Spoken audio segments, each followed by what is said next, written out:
My name, as I said, was Paul Hellyer. I'm a former Minister of National Defence for Canada.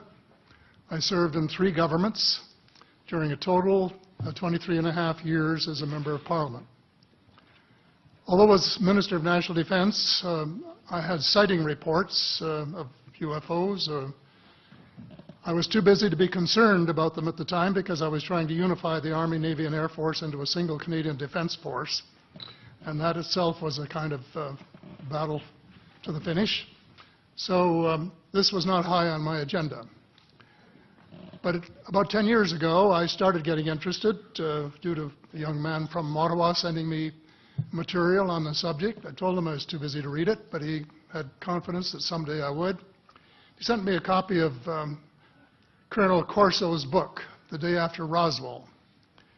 It took me a while to get around to reading it, but I took it for my summer reading in 2005 and was really impressed with what was contained in it.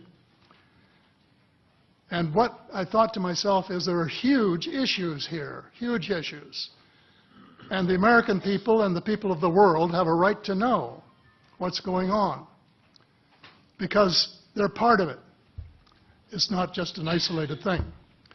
And so after confirming the contents of the book with a retired United States Air Force general, I accepted the invitation of Victor Vigiani, who's over here somewhere, and his cohort, Mike Bird, to speak to a symposium at the University of Toronto. And I said, UFOs are as real as the airplanes flying overhead. That gave me the dubious distinction of being the first person of cabinet rank in the G8 group of countries to say so unequivocally.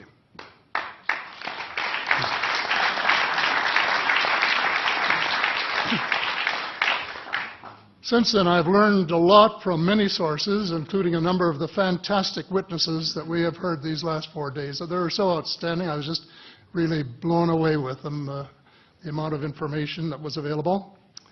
And I appreciate every single one of them. But because I'm not a ufologist, I'm a politician, there are only a few things that I want to add in that particular realm. First is that about in the 1960s sometime, there was a flotilla of UFOs headed south that crossed into NATO territory in Europe. And the Commander-in-Chief of the Supreme Allied Headquarters in Europe was naturally very shaken. Fortunately, or maybe divine providence, before the panic button was pushed, the flotilla turned around and headed back north. Obviously, they had thought maybe they were Russian, and they were very concerned about it. Anyway, the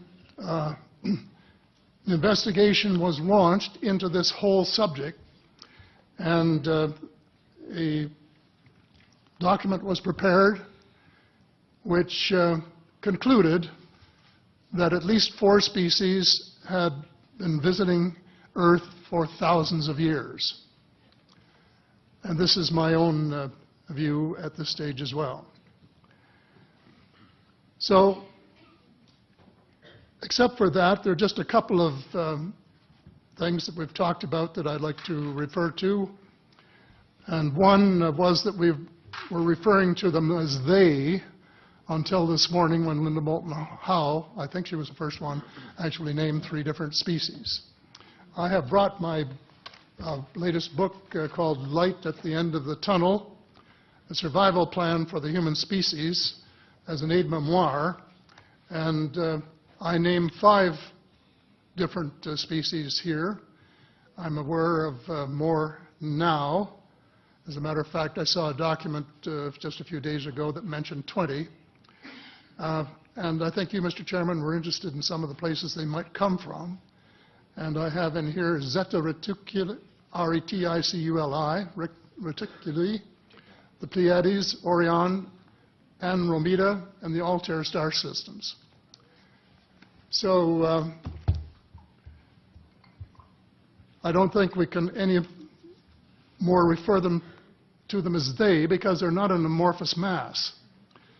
They are different species and consequently may have different agendas. I don't think we can say that they all have the same agenda any more than we could say that the United States, China, and Russia had the same agenda. Our real interests may be very similar, but as of now, our perceived interests are still quite far apart. One more observation before I begin what I want to say, and that is that we spent quite a bit of time talking about the 66-year-old cadavers.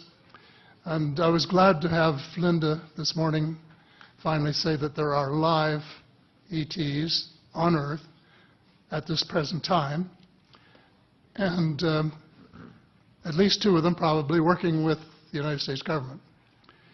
The other species that I learned about not too long ago was called the tall whites. And this is when Paula Harris broke the story just a few years ago. And through her good offices, I had the chance to talk for about 3 hours with former Airman Charles Hall and listen to this absolutely fascinating story of how he was working with, first of all, he was scared out of his skin, but after that, when he got to know them, how he was working with, and finally they became to trust each other and have a good working relationship with the tall whites at the gunnery range at Indian Springs in Nevada. And these tall whites were living on United States Air Force property and working in cooperation with the United States Air Force and sharing technology with them. He wrote a book, incidentally, called Millennial Hospitality. There are 4 different versions, but Paula says that Millennial Hospitality number 2 is the best. I think that's the one I read, and it's a very interesting read if you want to sort of get inside the problem of what it's like to bump into these people floating across the terrain in the desert. Enough on that for now. My interest is in full disclosure. And I just, my only caveat is I think probably I would say 95 to 98% full disclosure. I know of 1 or 2 things that I'm not sure should be in the public domain, at least yet. There will be someday, I'm sure, but not maybe immediately.